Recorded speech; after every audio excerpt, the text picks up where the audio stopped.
Good evening and welcome. We want to thank the student athletes and the staff who are tuned into this event or will tune in here in the next few minutes. We appreciate you taking the time this evening to be here with us.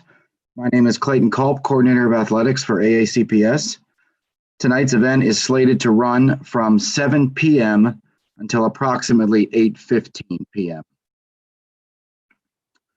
On behalf of Anne Arundel County Public Schools, we are excited to provide an opportunity tonight for you to learn about athletics at the next level. Tonight's presentation is provided by Next College Student Athlete, or NCSA. NCSA is a innovative and dynamic organization that helps to bring process, technology, and passion to the world of recruiting for our student athletes. For the past couple of years, AACPS has been working with Holly Ishmael, NCSA's Director of Regional Recruiting. Holly has presented to our athletic directors and has now established connections directly with some of our high schools as well. Recently, she worked with the Southern High School Athletic Department to provide the Bulldogs with relevant information and resources for their student athletes. Holly was an All-American high school student athlete herself. She was recruited for both volleyball and basketball. She went on to play basketball at Syracuse University. She has also coached at both the high school and the club level for many years, in addition to her work with NCSA. Before I turn things over to Holly, I want to remind anyone that's viewing the program tonight that we do intend to have a question and answer session at the end of the presentation. Information on how to submit questions during the presentation through a Google Sheets platform was included in the flyer that was sent to all of our high schools. The Google Sheets link was also just tweeted about an hour ago from the hashtag @AACPS Athletics. The link will also appear, as you may see it now, on your screen.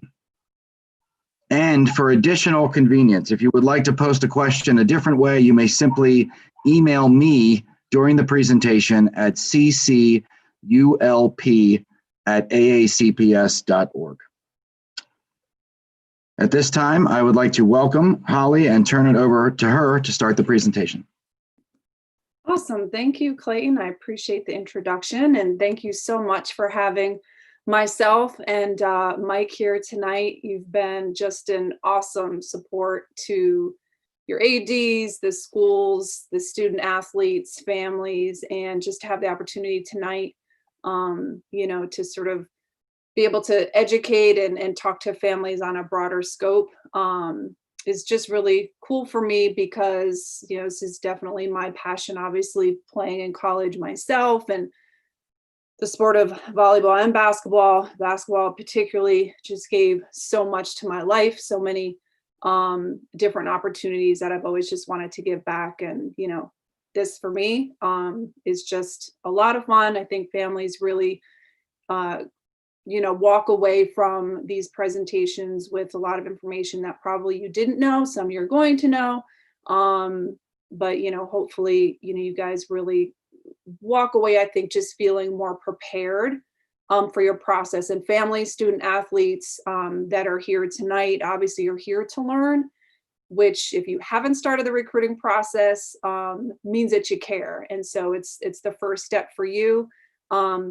Take notes, ask questions. I do have some questions that were sent in prior, which I will absolutely answer towards the end. I'll answer some questions during if it makes sense with some of the information that I'm going through. So please feel free to do that. And I have up here Clayton's email address, so you guys can definitely use that to send in the questions. And you guys will see at the bottom of the screen here as well. It's just a text option. This is going to make more sense to you as I go through this presentation, but you guys can just text AACPS to that number 56525. What that's going to give you here is a free NCSA account. You'll understand more what that is. Those of you that don't have one, as I go through this presentation, I'll show you guys a little bit about the tools and resources that'll be super helpful for you in the recruiting process. So Clayton obviously, sort of explained who I am and, my background. And Had to make a choice what sport I wanted to play in college. I was recruited, you guys, way long ago, and recruiting was a whole lot different. It's changed quite a bit. My experience at Syracuse University was, just an awesome experience to be there. And I stepped right into coaching. Actually, did coach in college for a year when I graduated, and I've since coached for over 15 years on the AAU level for basketball in high school, right up the road from you guys at Patterson Mill High School. Had a lot of success there, and been here with NCAA for 3 years, and it's been just super gratifying. Absolutely love what I do here. And I'm excited to have Mike Ionescu, I hope I pronounced that correctly, here tonight as well. His expertise from the SAT side, which is really what he's going to cover tonight for you guys, I think is going to be just awesome for you to hear. But Mike, if you want to introduce yourself real quick, that'd be fantastic. Hi, thank you for having me. So I come from a company, I2I Education. It's a company I started after I had done about 5 years of professional tutoring, in which I really wanted to address one of the biggest issues I've seen going on is students are busier and busier and busier with their school schedules. Is how do we create a curriculum that students can increase their scores on the SATs without having to devote 4 to 6 hours a week to studying and still get a very competitive score. So that's something. We're based out of Maryland. We have over 15 years of experience teaching SAT. Come from Johns Hopkins. And we partner with a lot of sports organizations because the way that we teach kids, we try to teach our student athletes and our students in a very fast, efficient manner to get their score increase and out the door as quickly as possible. We have a few partnerships with different sports organizations like Headstrong in Pennsylvania and Top of the Bay Sports here in Maryland. Awesome, thank you. And I appreciate, or I have to apologize. It's supposed to be a lowercase I to I there, and for some reason my keyboard wouldn't let me do that. Just to give you guys just a real brief kind of understanding of who NCSA is. I know some of you guys do know who we are, and a lot of you guys may have profiles or are using them already. Those of you guys that maybe have been at my presentations before, I am going to cover some of the same things, but please, make sure that if you sort of had any questions since that you ask those.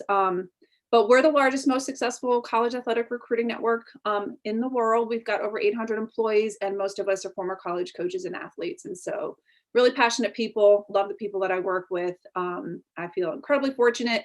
We have over 40,000 college coaches that use us on a regular basis, meaning they search to find, evaluate, connect with potential recruits. So that text number that I gave to you guys will, like I said, give you a free account, free profile. Your profile is where you put all your information for college coaches. And when they come in our system to search and find, they'll be able to click on that and see what they need to about you. And we're averaging about 80,000 college coach logins a month.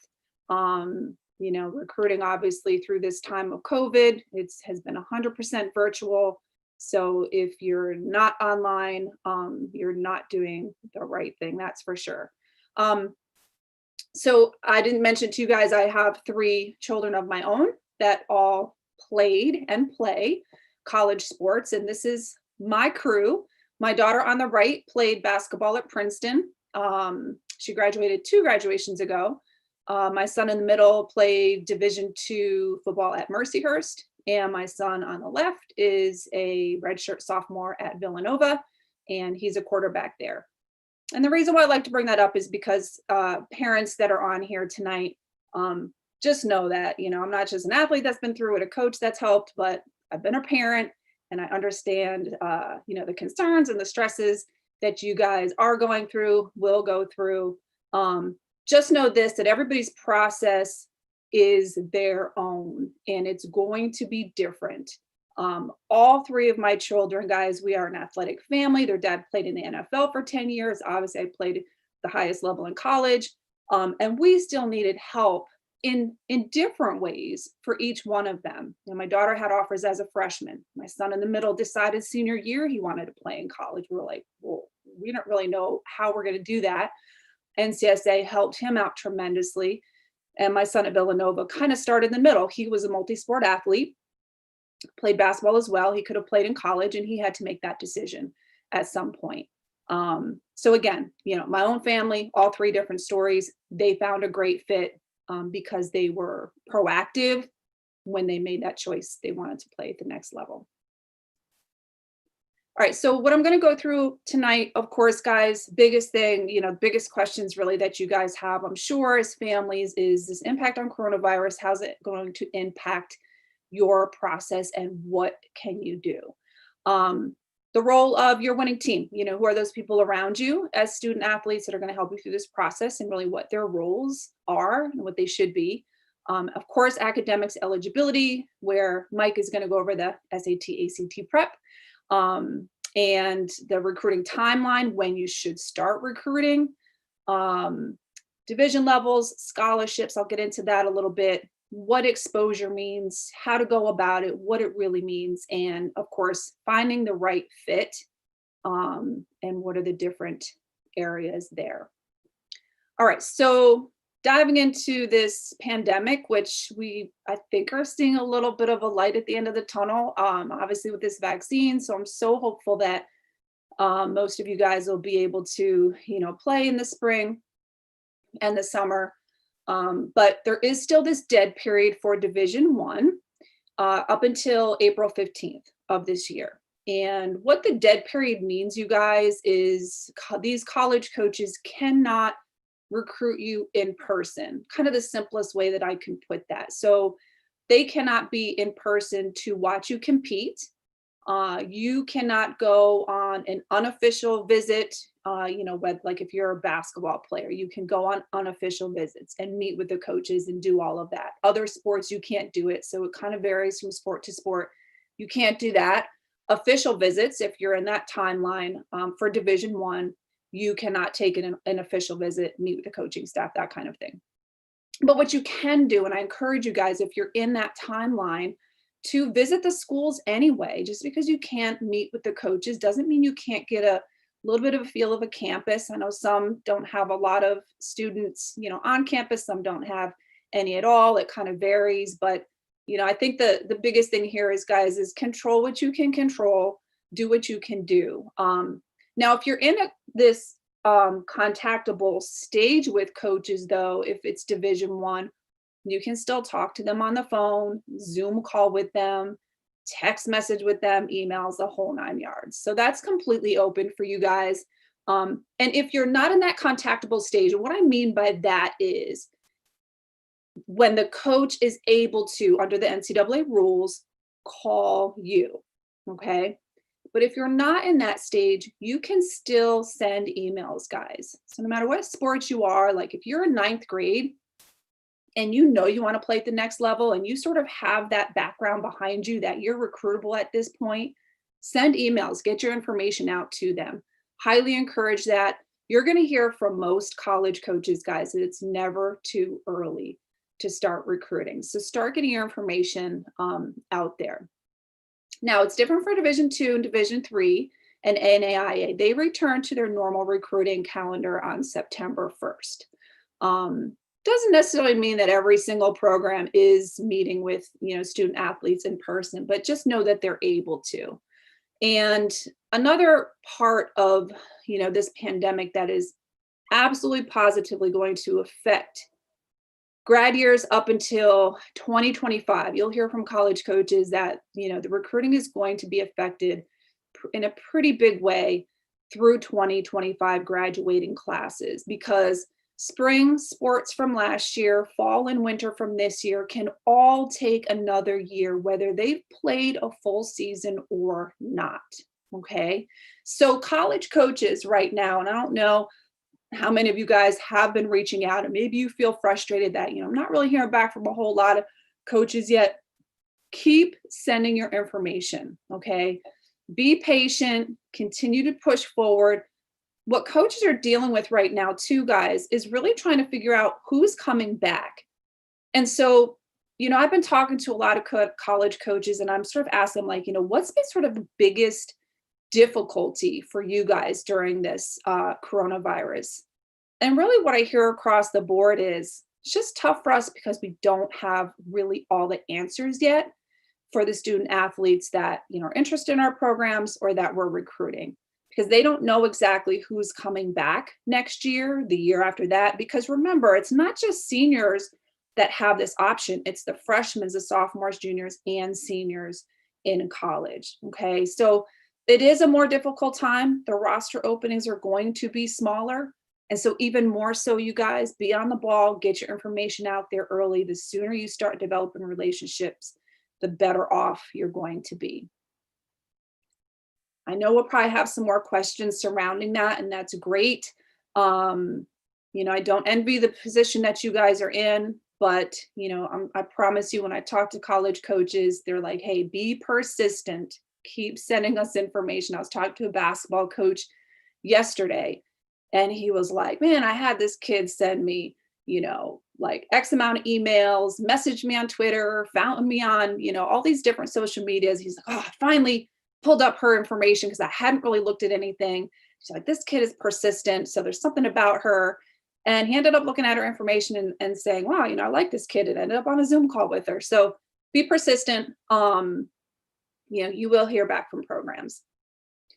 All right. So your winning team, guys, who's most important in your life? Obviously your parents, your guardian, they're your biggest support. They give you so much. I know parents that are here tonight, you're thinking finances, right? I mean, we're paying for equipment, we're paying for clubs, we're traveling, getting on airplanes, getting in the car, paying for hotels, the whole 9 yards, right? If your son or daughter is playing a club sport. So we put a lot, into our children, and, obviously a big part of that, is the emotional support too. And so I'm going to sort of speak, I guess, like coach, parent, to you guys, because I've been on the coaching side. I coached my daughter from 5 years old all the way through high school, coached her AAU team. And so I was not on the other side where, I felt like I wanted to yell at the officials or coach her from that side, and just encourage you guys to be, more than anything, just a support for your son or daughter, because ultimately, guys, they're hearing so much from their coaches. When they get in the car ride to go home with you, they want mom or dad, not coach. And, so just encourage you guys in that way. And also know that you will come across bumps in the road in this process. So be patient there as well. Ultimately, this is your son or daughter's process, and you'll hear from coaches on this as well. They want to know that this is really something that the student athlete wants. And so really, ultimately, it is up to your son or daughter to really be the one to take charge of this process. So have a balance there. You certainly can help them, but you don't want to do too much, because that's going to turn away coaches as well. High school club coaches, I love this one, guys, because it is not their responsibility. That's like the biggest thing that I will say here, is that it is not up to your coaches to handle your process. This is one of the biggest things that you're going to go through in your life, one of the biggest decisions you're going to have, and you should never leave it up to anybody else, right? When you really think about who's your high school coach, who's your club coach, probably have families, they definitely have a job, they absolutely have other student athletes that they're possibly helping in the process. And what I encourage you guys here is just have a conversation. I'm sure some of your club coaches are just really on top of this, high school coaches, where, they have conversations with you, they kind of, are reaching out to programs, along with you, that kind of thing. And some coaches maybe haven't even had this conversation yet. So be proactive here as well. Find out how much they can help you, what they're willing to do. And, just take this process, and handle it yourself. Be educated. Obviously, you guys are here tonight, so that's awesome. Guidance counselors, I think it's really important for you guys, if you have not sat down with your guidance counselor, to make sure that you do. Really take a look at, your course load, what you've taken, what you need to take, and just make sure that you're on track. And, ninth graders, I'll say you guys are in, probably the best place in this regards, where, you really should be setting goals academically, going into high school. And Mike can probably touch on this, when he speaks to you guys as well. Some guidance counselors are going to be pretty learned on what you need to compete at the collegiate level. Some will not. So again, make sure that you guys really know what this should look like. And obviously you have your teammates and your friends. I encourage you guys, when you have teammates that want to play at the next level, be a support for them. Don't compare what's going on with them with what's going on with you. We have so much going on with social media. Sometimes you kind of need to take a step back with that. But of course, make sure that you guys are making the right decisions. You have the right people around you. I mean, right now we're pretty isolated. So, from the social media aspect, just make sure that you guys are really aware of what you're doing there as well. And then as you're looking at competing in college and you're visiting schools, hopefully at some point you're going to be meeting the teams that you're potentially going to be playing with. Keep in mind that those are the people that you will be spending most of your time with. And it's not even going to be on the field or on the court. You're going to be spending most of your time off the field and off the court with them in college. So, and they will be and should be, and you hope for them to be your friends for life, your brothers and sisters for life. I have Syracuse teammates that I get texts from them every single day. Most awesome group of women that I know. So I'm really grateful that, that has really stayed with me through the many, many, many years since I've been at Syracuse. So I just wanted to give you guys just a brief understanding of what you need from an NCAA perspective to compete in college. So this is the Division I level, you guys. The minimum GPA, which I almost don't really like to show, because this is not what you're shooting for. You're not going to be super recruitable. You're actually not going to be very recruitable at a 2.3. But that's just the minimum required from the NCAA in your core courses. So you need to have 16 of those completed by the time you graduate, of course, and 10 of them completed and passed by the time you start senior year. For Division II, that number just drops a little bit, 2.2 is what you need. And then you have this combined with your SAT, ACT. There's like a sliding scale when it comes to that. And you guys can pull that up, just Google it and you'll be able to see that. Division III and NAIA schools, you guys, they set their own admission standards. And so that's just something, obviously you have to have conversations about and do your research. And in your NCSA account, on the free side of it, guys, you're going to be able to research all your schools and to really see what they're looking for from a test score average as well. So I'll show you guys a little sample of that in just a little bit. And I think this was one of the questions that we had too, as far as core courses. And this is what they are as far as the 16 core courses. And I can send this to all of your ADs, that they can forward it to you as well. And I am going to pass the baton to Mike, and you can go ahead and dive into the SAT portion. Okay, great. Hi, everyone. This first slide, I think we covered kind of at the introduction, so I won't belabor that too much. Although I do want to reiterate something that Coach Holly had said earlier. So I've worked with probably over 1,000 students at this point who have qualified for D1 athletics, over 100 students who have gone on to Ivy League schools. And one of the things that has always stuck out to me is how unique everyone's situation is. And what I always want to reiterate is as students might be talking to guidance counselors or other parents, don't assume that your experience will always be the same. Think that, take what they say, but also tie that into other things that you may have learned from your guidance counselors, from coaches, from any other experience that you might have, because everyone's experience is very different. And as we go through this presentation, I'll tell you about some of the different experiences I've had with my students, some very, very unique, where I wouldn't even expect them to happen again. So on to the next question here is really about with the pandemic that has gone on. Really, we see a lot of colleges that have canceled SATs, ACTs, standardized testing, have adopted different methods for even accepting students. And the question has become, are SATs, ACTs even necessary? From my experience, the short answer is going to be yes. Now, as we take a deep dive into that, let's look at why that is.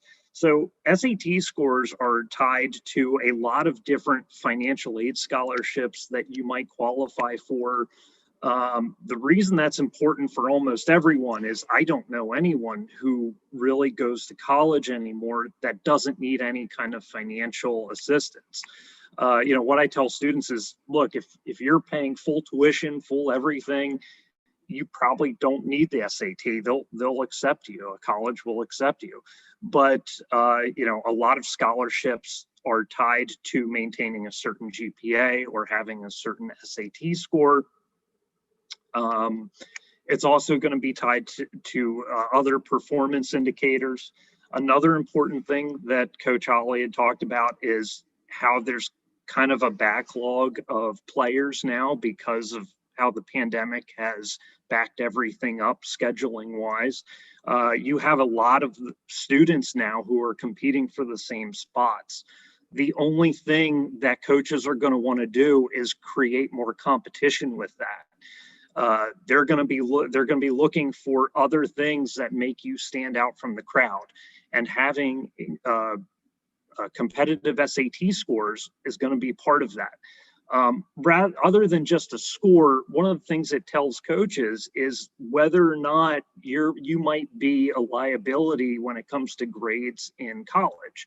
If you improve your SAT score, or you show up with a great GPA and a great SAT score, it probably gives them confidence that you're not going to be an academic liability that they might have to look at as you go through your college years that might impact your eligibility to play. Another important thing is that, especially for D2 and D3, coaches and colleges will look at your academics even more rigorously. So again, even there, it's even more important if you're looking at a D2 or D3 college. They tended to place more emphasis on your academic credentials. Some other things too is I hear a lot of people praising the idea that colleges might get rid of ACTs or SATs. University of California is one of the big ones that did it this past year. And I always tell people, don't be too quick to applaud that, because something will always come to fill the void. And I just read an article today that talked about their board looking at alternatives.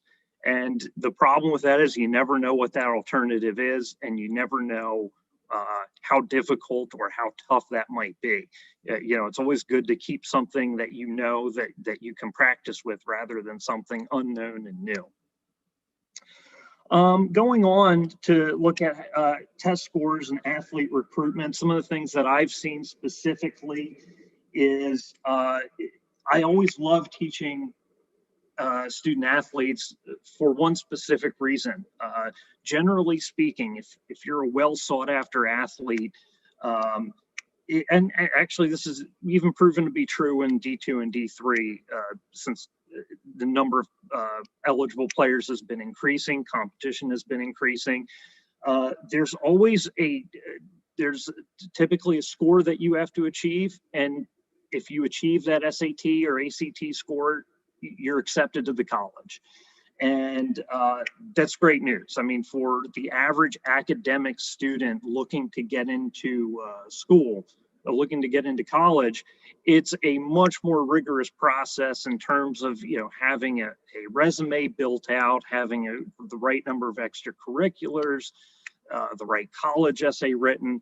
And sometimes with a student athlete, it can just be as simple as go get this SAT score. And as long as you have the other criteria met, as Coach Hawley was saying, with the right GPA and the right core classes, which should be pretty easy to do within a 4-year time period, you're good to go. And one of the things when I always interview my college students and their parents, one of the things I always encourage them to do when they first meet a coach is ask them what kind of score requirement is needed to get in. Most of them already have a score requirement in mind. They might not want to divulge it right away, but keep at it and get that score, because once you have a tangible goal with which to move forward, it becomes a lot easier to achieve that goal rather than you just going into the SAT and saying, I hope I do well this time. I hope I do well enough. It's a lot better when you have a goal, a score goal to accomplish, and you can, create milestones to reach it. Something is, when it comes to score goals as well, don't go just by what the advertised SAT score is for that college. In a lot of instances, colleges have a tendency to over exaggerate what their SAT scores are for their students, and for student athletes, that score requirement is much lower. So don't assume that when you go get that big book of colleges that shows you the average SAT score for every accepted student, that's what you're going to need. And like I said, usually they're very, very well over exaggerated at that point. Moving on to some general tips that I can give you, especially when it comes to looking for SAT prep. That's something that, especially when it comes to student athletes, is one of the biggest issues. Is the one thing that students don't have that much of anymore of is time. And most students I know, even the ones that aren't athletes, that are looking for any kind of tutoring, is what can I do that can save me the most amount of time? I teach a lot of students in New England that are, they can't make it to a traditional in-person tutoring center. It takes them an hour drive to go there. Then they have to go to their sports practice. It's just, it doesn't make sense. It's not practical, and they can't get their other homework done. What I would encourage students and parents to look for is something that gives you one-to-one, one student to one teacher curriculum, where you can have direct communication with your teacher and you're not in a group setting. What I will say with group, when it comes to group tutoring, they're just notoriously inefficient. Occasionally, I would say maybe about 5 to 10% of the people who take a group SAT course will find effectiveness in it. The problem is that many of them are typically given during a 4 to 6 hour window, and you don't have the attention span to pay attention to for that long, and two, a lot of it is very, very general information that it's almost common sense to the average student. But when it comes time to executing on those strategies, it becomes very difficult when you're by yourself under pressure and expected to perform on a 4-hour test. Something that I've seen that a lot of students need, especially student athletes, is flexible scheduling. Something that can be customized where I go through weeks where I teach so many athletes that virtually every one of my students is changing their schedule because their coaches are changing their practice schedule or their game schedule changes. It's almost a necessity for athletes to need that. And there's a lot of programs out there that are rock hard on their schedule. It's like, you have to be here on this day, and if you don't, you miss it. The other thing I would emphasize to look for is something that's results oriented, so that you know you're getting results. You're not just something that I see with a lot of group tutoring programs, especially when it's these giant 30 student classes, is it's come to the class, you learn what you learn, and then you move on. There's really no accountability for whether or not your score increases or not. And, you know, in the long run, it can be an incredible waste of time. So moving on, it's going to be, see if I can kind of distill down for you guys some of the top tips that I've seen that could be most helpful for students. When it comes to the SAT or the ACT, for the average student, there's not a tremendous difference in your performance. If you were to take the ACT or the SAT side by side without studying for either one, I'd say 95% of the students are going to get around the same score on both comparatively. To that end, what I tell students is pick one and do one. Don't, one of the biggest mistakes I see with kids is they'll take the SAT and then they'll go to the ACT, and then they'll take the SAT, and they'll keep waffling back and forth. The two tests are very similar, but they're also different, where if you keep trying to prepare for one and the other over and over and over again, you're really not going to have the right rhythm in your head. Something I analogize SAT, ACT prep to. It's a lot like playing a sport. Practice, practice, practice, and you'll get better. You almost develop a muscle memory to it, but you get a sense of the rhythm. And if you're constantly readjusting your rhythm for two different tests, it's messing with your mental preparation. And in the long run, it's not letting you advance as much as it could. Some other important bits of information: all colleges will super score, which is great. That means that if you get a high score in math, you don't necessarily have to worry about it the next time around. Just focus and get your high score in English, and you can combine the scores. Same thing with the ACT.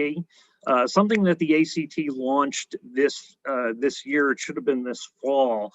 I think some of that schedule got screwed up because of the pandemic and all the cancellations, is that you can pick specific sections to take. So let's say on the ACT, there's English, reading, math, and science sections. Let's say you do great on the math and science sections one day, and you don't want to take those again. You can just sign up to take the English and the reading the next time around. And that's all you have to take, and you're out. I think that's a great option for kids, because it takes that pressure of having to sit through a 4-hour test over and over and over again. Another thing I will say is take the test multiple times, especially because of the super scoring option, but also because SATs and ACTs are graded on a curve. So the better students do, you can have days where everyone in the country just happens to do phenomenally on the test. That will make the curve that much harder to overcome. I had a student that took a test one day. He got lowest score I've ever seen him get on his SAT. I compared it to the average SAT scores for just about every other SAT that year.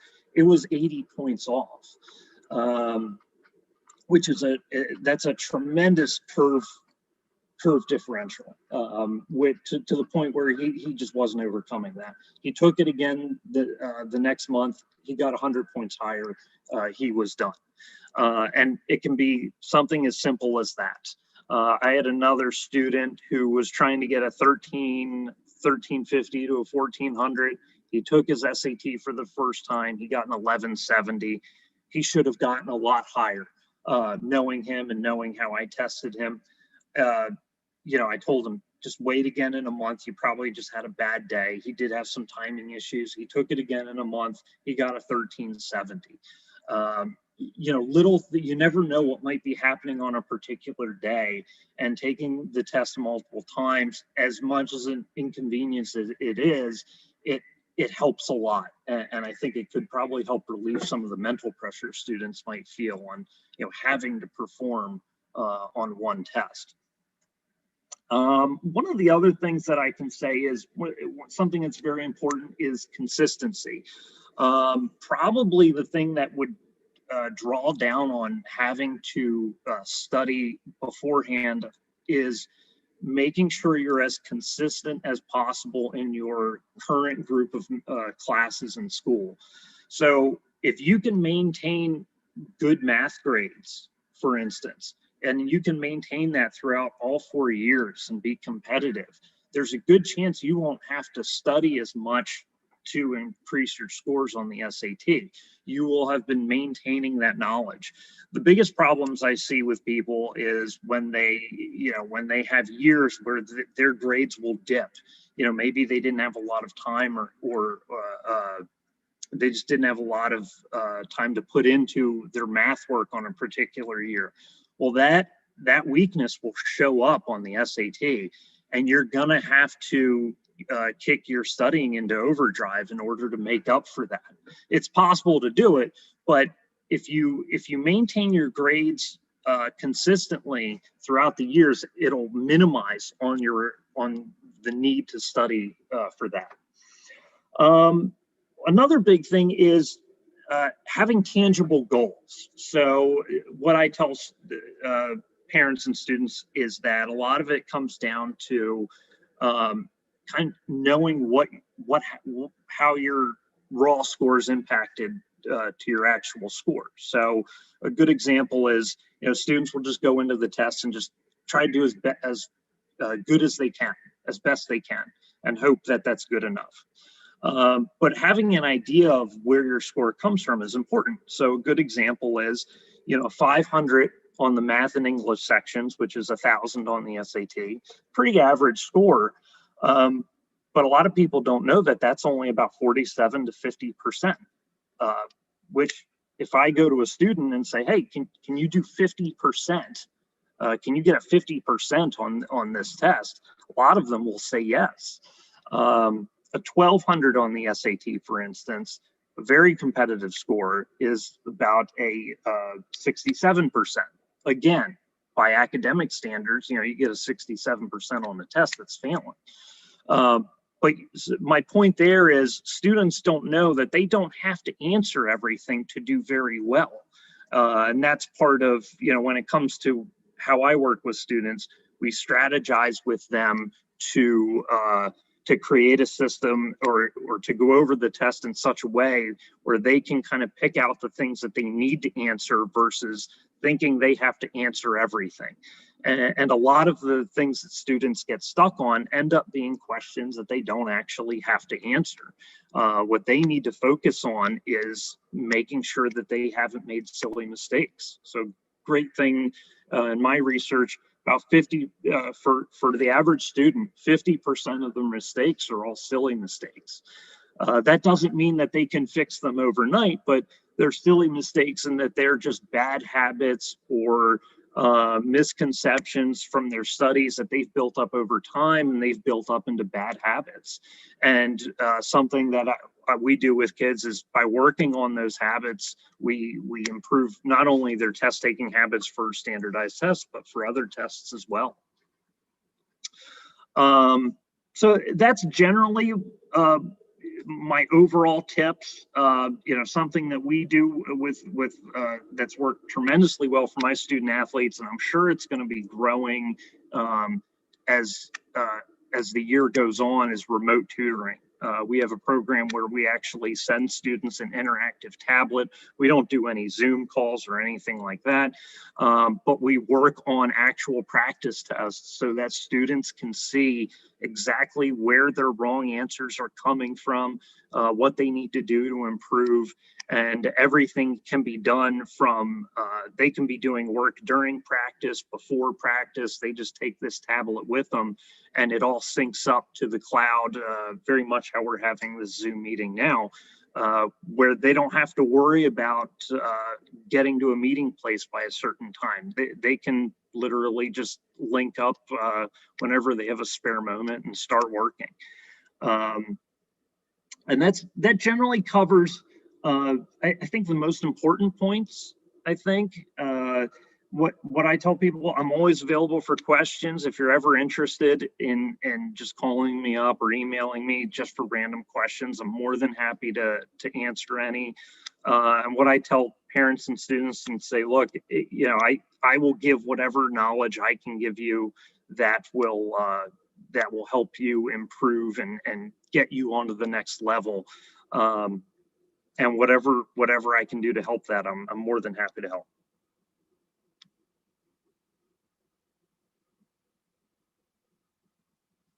Holly, on to you. My bad, I'm on mute. I was on mute. No, I was saying to myself, awesome information.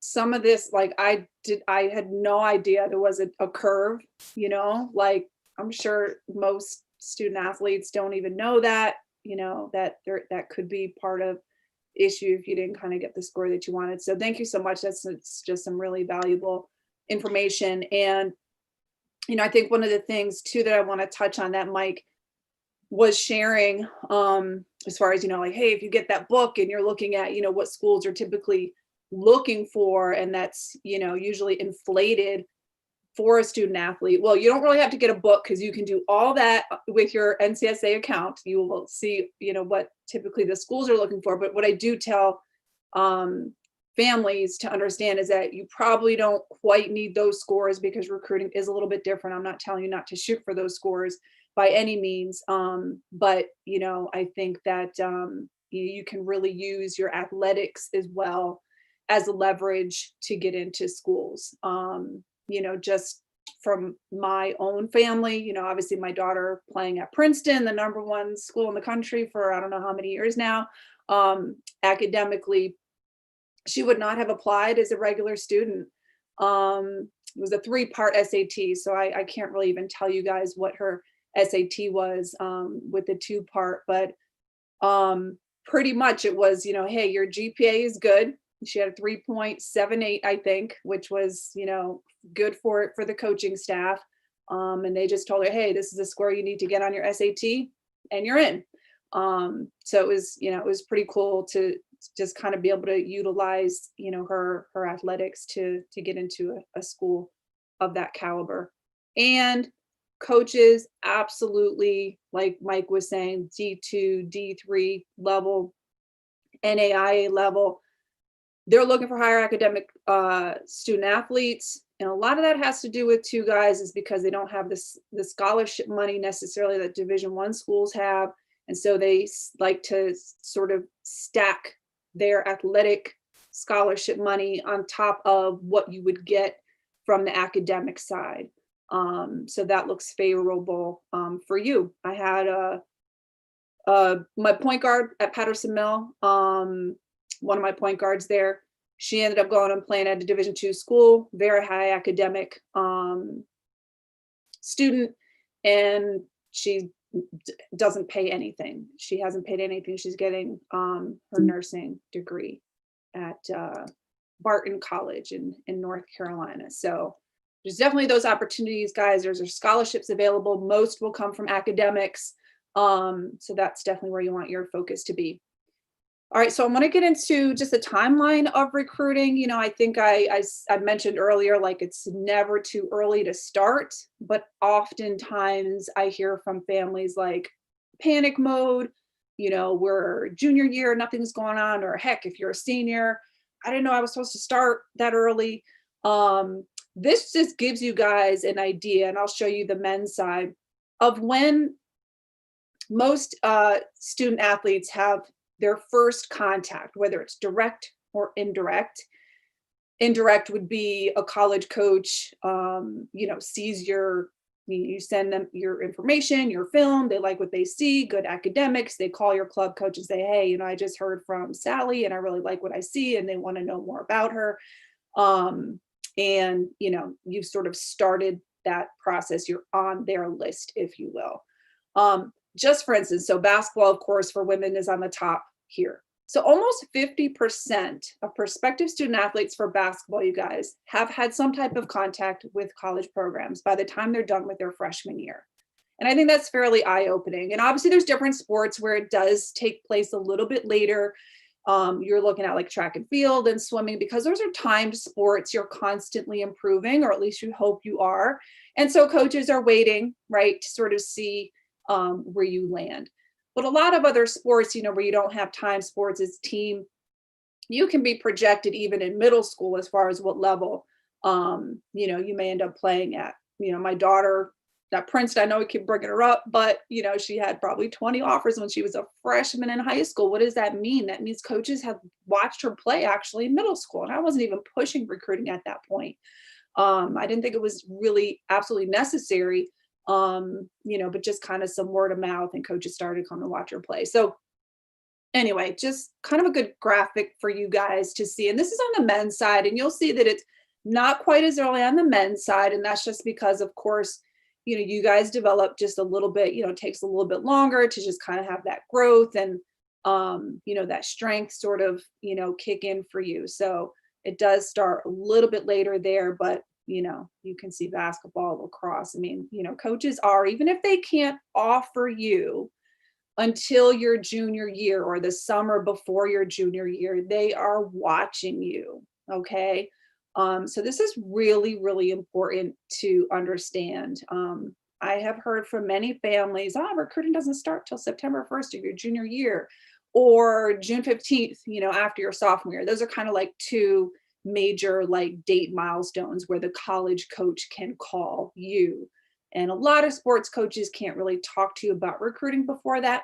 But trust me, guys, you're getting on lists, recruiting is happening. Sometimes that September 1st date for a Division I program, they're going to put an offer on the table for a kid. So just know that it's never too early to start the process. I encourage that. And especially in today's climate, it's absolutely going to be helpful for you guys.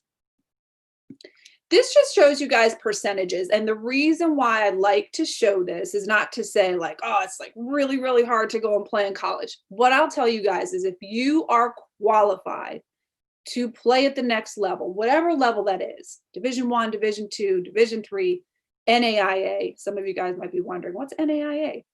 That stands for National Association of Intercollegiate Athletics. Obviously, there's junior colleges as well. But the NAIA, separate from the NCAA, scholarship wise, I said I would probably compare it to Division II school, where they have, some scholarship money. They don't necessarily give out full rides, depending on the sport. But there are scholarship opportunities at NAIA level as well. Those typically tend to be, private schools, very small as far as numbers. But maybe that's a good level and sort of a good place for you. But from the percentage standpoint, you can see sort of across the board here, you guys, there's not a huge difference, right, between the percentage that goes Division I, Division II, and Division III. So what does that tell you? It's still a lot of work to, be able to go and play, and achieve your dream to play at whatever level it is. So don't take it for granted if you're like, hey, you know what? I know I'm not Division I, that you don't have to do much for Division III, that it's just going to happen, right? You still have to put the work in. But I will tell you guys that if you're qualified, there is a place for you. You just have to put the work in, just like anything else, okay, to be successful. So that's from the men's side, and from the women's side, this is what it looks like for you guys.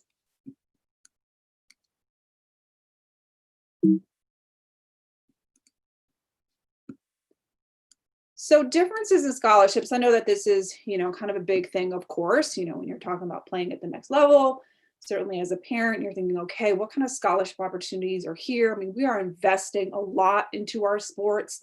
I had a I had a friend that actually put together like everything she had invested in her daughter. She had played AAU basketball for years and years and years and years, from airplanes to hotels to just everything. And she figured out that they spent $90,000. And at the end of her recruiting, you guys, she had no offers. And the reason being is she didn't put the necessary work in from the recruiting side. It wasn't just about going to showcases and hoping coaches were going to find her. She didn't get her information to those programs ahead of time. So that's going to be, really critical for you guys. But so scholarships, the differences here. Okay, so obviously I've got head count, equivalency. What does that mean? Head count sports are those that give what you guys would understand as full scholarships, full rides. Okay, that's what they give.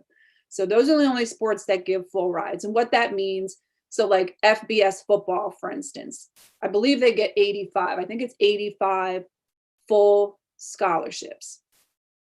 They can only give that to 85 student athletes.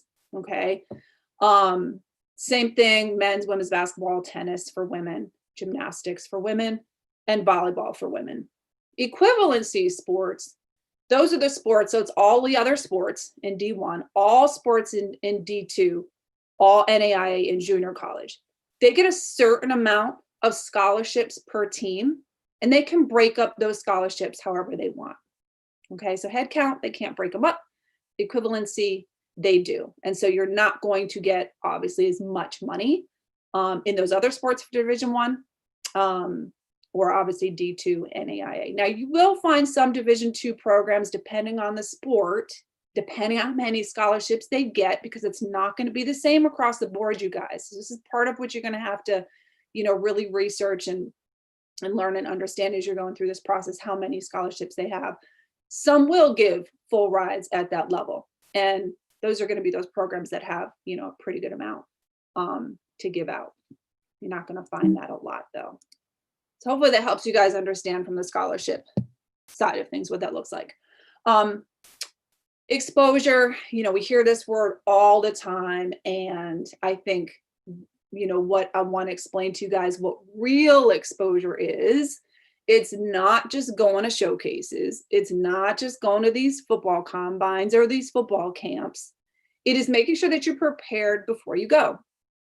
So when college coaches, college staff is going to these events, they know exactly who they're going to watch. Now, every now and then, there might be a coach on your court that's watching somebody else, maybe on the other team, and they notice you, right? And then they're kind of looking up to try to figure out, oh, who is this kid? I like this kid. That is by chance. Okay, so that'll happen occasionally, guys, but we don't want to leave this up to chance. So what you guys want to do to prepare for these things, same thing with camps, right? You talk to a football coach and they'll tell you like, hey, we got lots of kids coming to our camp. If we don't know who you are before you come, you are going to get lost in the shuffle. We're not looking at you. We're looking at these kids that we've already determined, like, hey, this kid quite possibly could be qualified to play here. Creating lists of schools that make sense for you. Again, it's going to be different for everybody. Where do you qualify academically? Where do you qualify athletically? What type of schools are you looking for? What size? What location? A lot of different factors, guys, that play into this. But create a list, 25 to 50 schools at least, okay? And possibly more if you're younger. Be pretty open initially, because eventually you're going to narrow that down. But it's a numbers game, you guys. Get your information to these college programs well before these events. Make sure they know where you're going to be, what team you play on, that kind of thing. You've already sent them film. They initially like what they see. They want to come and see you play. Okay, so that's going to be really vital to get the right fit programs there for you. Video is an important part of sending your information. So if you're sending an email, you guys, and you don't have video, if you're a sport that needs video, obviously timed sports don't. Most likely coaches are not going to contact you, put you on their initial list, because it doesn't really matter if your stats look great, some measurables look great. At the end of the day, guys, they've got to see what you're doing, right? On the field, on the court. So video has to be done well. And you want to make sure that the beginning portion of highlight videos are really, really solid so that they want to continue to watch. Now, there's that big question of what do we do during this pandemic, because we don't have a whole heck of a lot of film, right? You didn't play in the spring, didn't play in the summer, we haven't played in the fall, winter yet. What do we do? Well, use the most recent film, right? So hopefully you guys have some type of film. Maybe you guys, maybe you're injured, or you didn't play varsity yet, or you didn't play on a club team yet, you didn't have film from your club team, something like that, and you just be like, I don't have any kind of film. Coaches right now are telling me, send something, right? So if you can do some type of skills video, coaches are open to look at that, guys. Remember this, you are in the same boat that everybody's in. So everybody's really just trying to figure this out. Coaches have had to pivot as well. So while in some sports, coaches weren't necessarily looking at skills videos, now they are. So be creative. I've heard that from a lot of coaches. Be creative when you send something to us, but send us some type of film. Go in your backyard and do some things. Like they will look at it, you guys. They're able to see a whole lot more than you think, just by sending a little bit. And I kind of covered all those other topics, so I'll hop to the next slide here. Finding the right fit, I've really mentioned this as well. If you guys know what you want to study, obviously that's going to be a huge part of putting that list together. You do have to make sure that you're qualified academically. We already covered the test scores.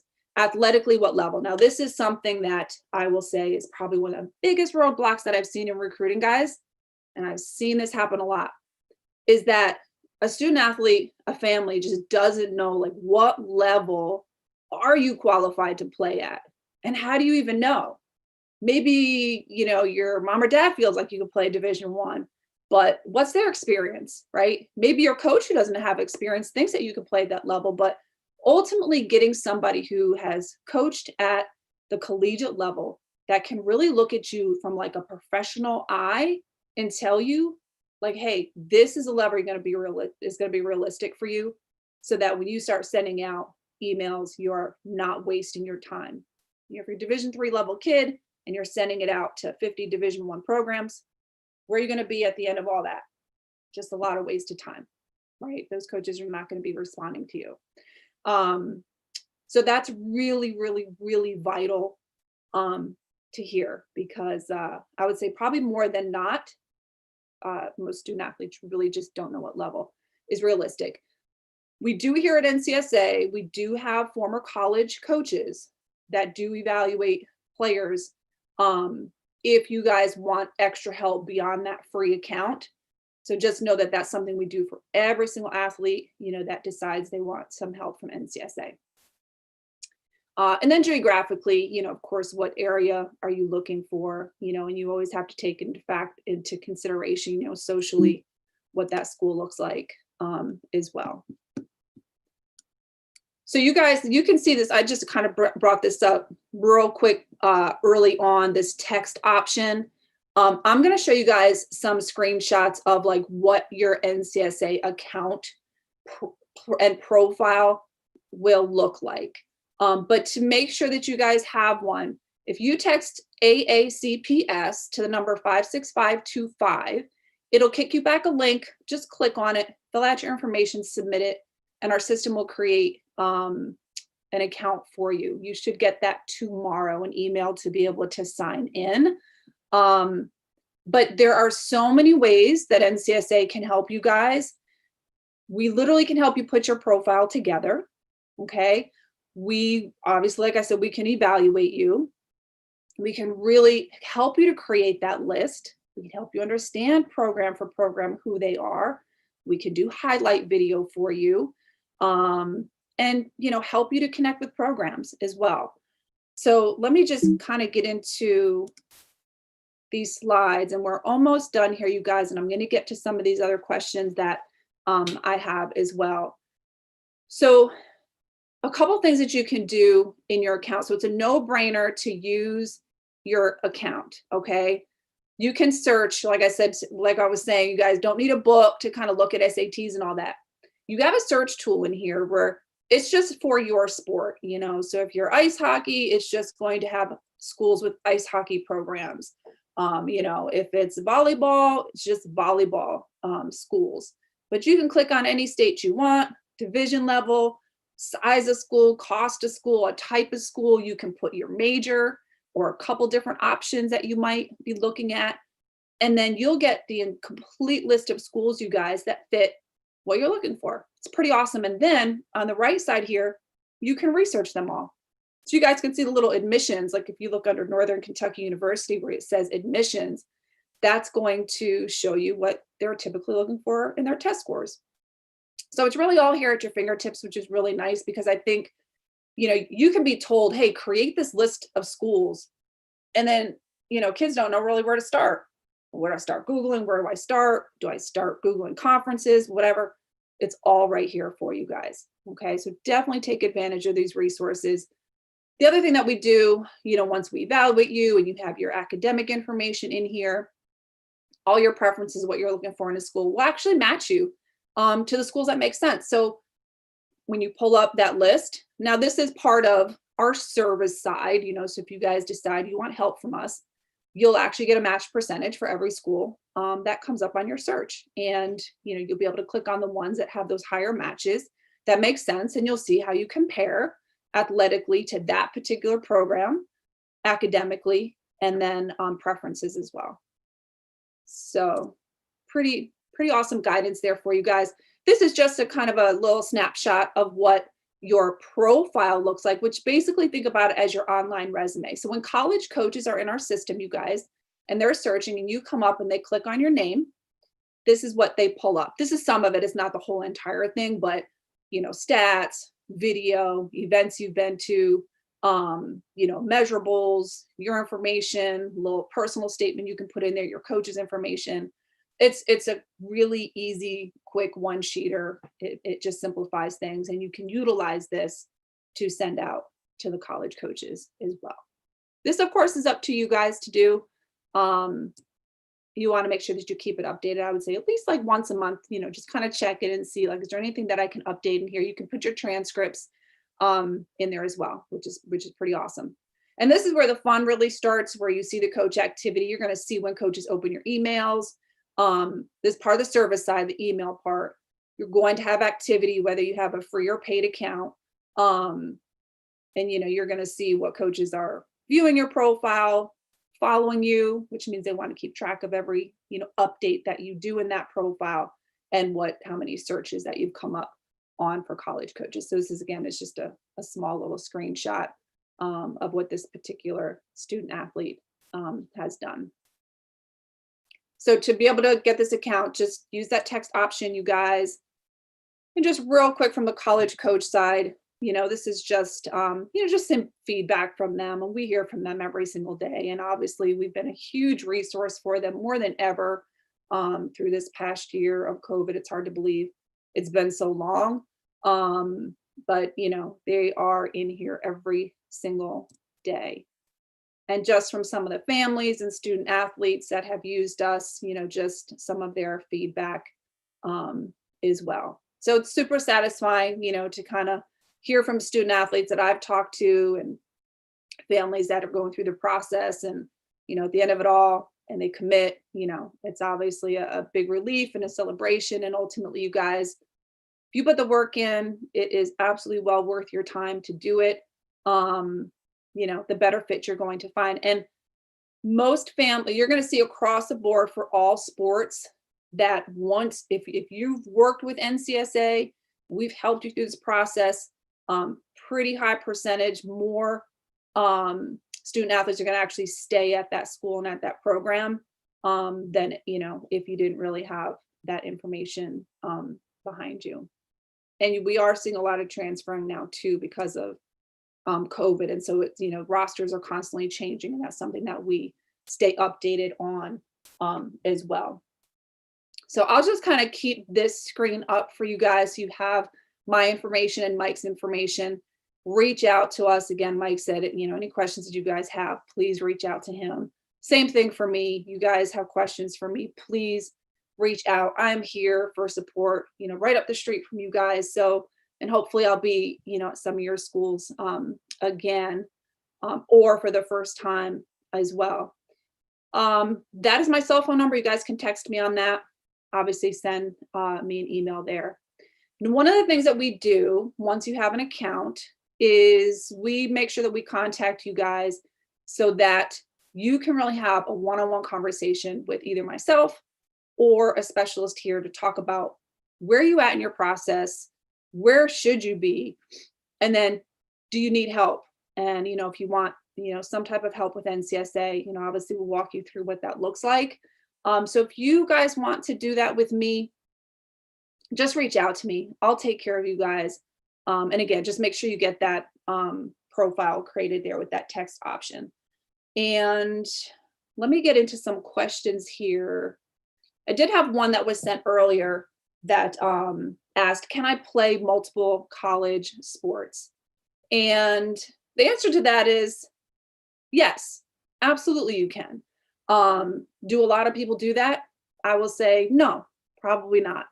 The reason being, guys, is that, and really that's going to sort of depend a little bit too on what division level are we talking here, and what sports are they? Are they sports that are a back-to-back season? Is it a fall sport and then a spring sport? That'll make it a little bit easier. Is it the level school program that'll actually fit for both of those sports, for you? Are you going to be able to manage all the time? And, what does the coach expect from you as far as, preseason and postseason? That is a conversation that you definitely want to have as you start the recruiting process. If you love both sports, then I would attack both sports in the recruiting process, sort of see where it takes you.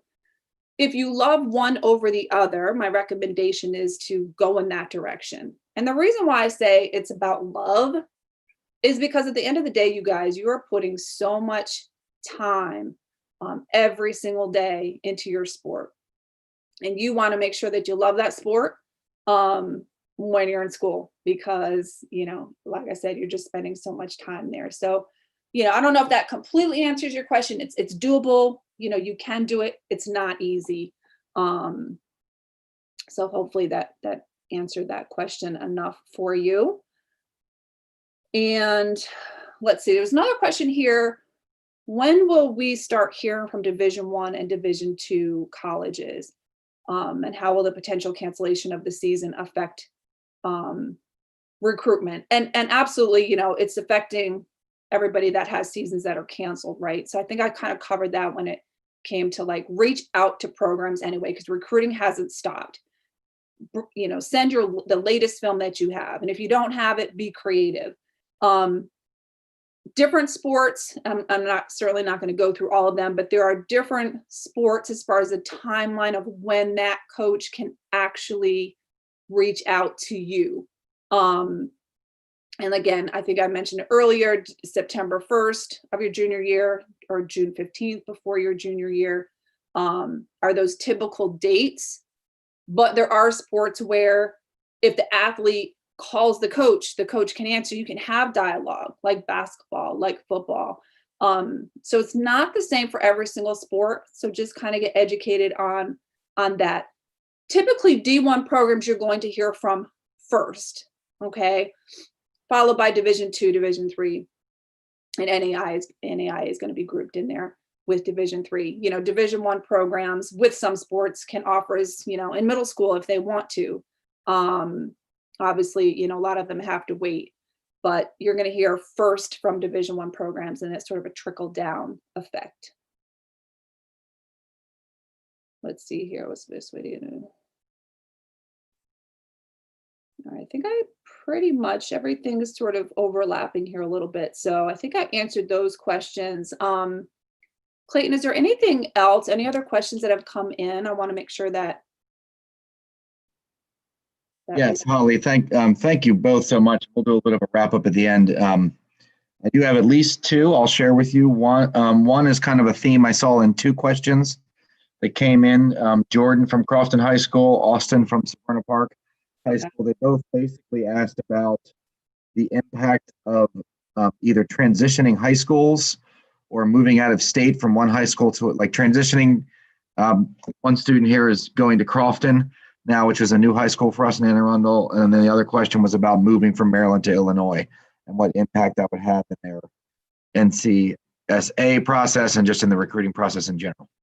Yeah, moving shouldn't be a problem at all. You guys should just seamlessly be able to just keep on going. You know, I mean, if it's a school, obviously that's sort of different from where we are, where they're playing now, you know, yeah, that'll help you, right? Because you're getting out there and you're playing, you're going to be able to get, you know, some more current film. You know, but at the end of the day, I mean, guys, people move all the time. People transfer to different schools all the time. Now, I will say this, coaches don't want to see kids, you know, if you're moving because maybe you're moving because the school, you know, is going to have athletics. Maybe you're moving because your just family needs to move. So that is absolutely okay. If college coaches are seeing that you're moving around to different schools, you know, I've known that there's been some kids that I've known that have played on a different high school or went to a different high school like every year in high school. And then, you know, on their club teams, they played on 3-4 different club teams. And as a college coach, they're going, okay, this kid doesn't want to commit to this because why, right? And a lot of times it's a red flag for college programs. But gosh, if this is the first time you're moving and, you know, it's a valid reason, that should not affect your process at all. Just keep it going. Moving is stressful though. You know, so just try to stay, you know, emotionally, you know, okay. I have another one, Holly, that was just emailed in by Aiden at South River High School. The question is, they've already created an account with NCSA. Is the free account that you're going to do by texting AACPS any different? No, that is no difference. You do not have to do that. If you guys have an account already, you do not have to text that. Yeah, so if you have one already and you know that you do, don't text that because it'll create a duplicate account. Unless it's like the same email you're using, we'll recognize it's duplicate and we won't create another one. But no, that's a good question. Thank you for bringing that up. I would say this, if you guys have a free account and you haven't had a call with a specialist yet to really go through everything and talk about your process, then make sure that you do that and we will be reaching out to you. So I definitely recommend doing that. And part of the reason why it's not just, obviously it is talking about your process and, you know, really talking about where you are, where you need to go. Do you need any help from us? And kind of going through what that looks like. But on our end, what we do is we call it like verifying your information. So you'll actually get like a verified stamp on your account once you talk to a specialist.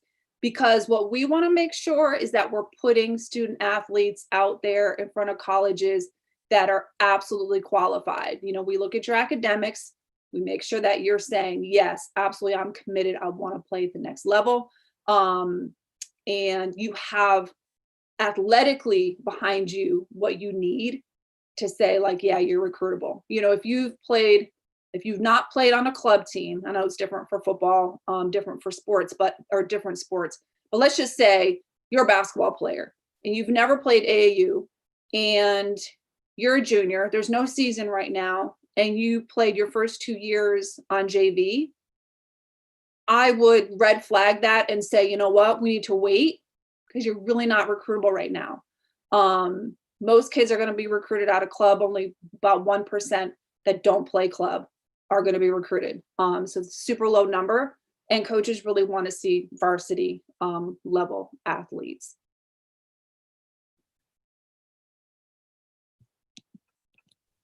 Thanks for that, Holly. That through your presentation and Mike's, I think the other questions that came in to me were basically addressed.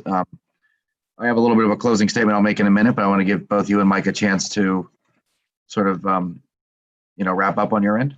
Yeah, absolutely. Well, Mike, you can go first. Go ahead. No, I just want to say thank you for the opportunity. It was great talking to everyone. And, just to reiterate again, like I said, there's so many differing experiences out there for each and every student. Don't necessarily take one person's story or one person's experience as the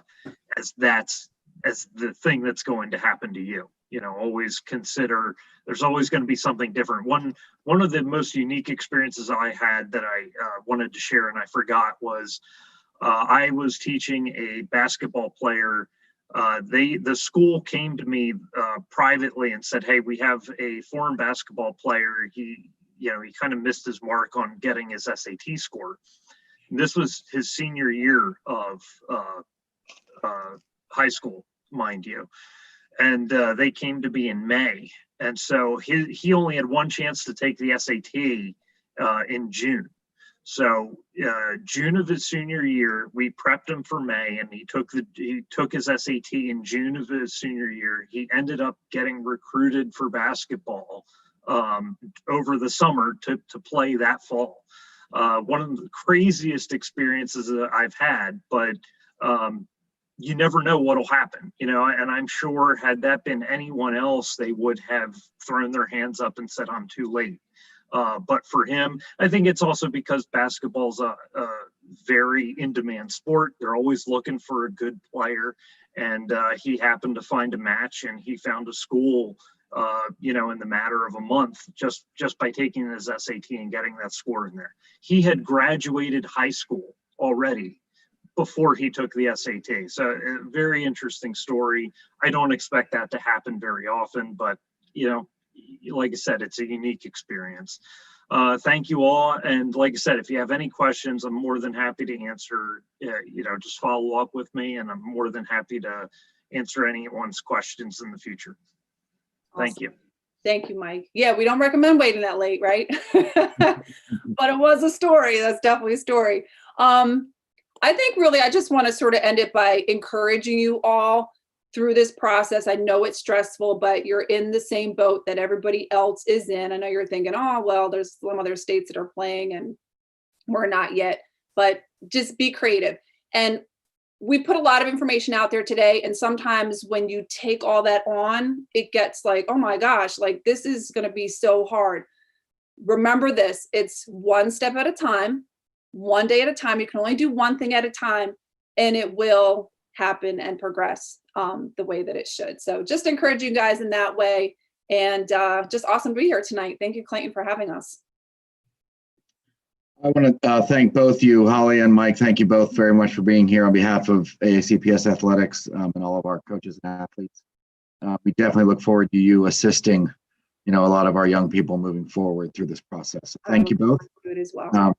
For anybody out there that's listening, I just wanted to mention, if you enjoyed this, I hope that you got something out of it. It is and will be available on aacps.org/YouTube for others to view later after the fact. So if there's someone that's not here that you're aware of that you think could benefit from this information, please do share that with them. And certainly our athletic directors can be made aware of that link and that access as well. So, thanks to everybody. Stay safe.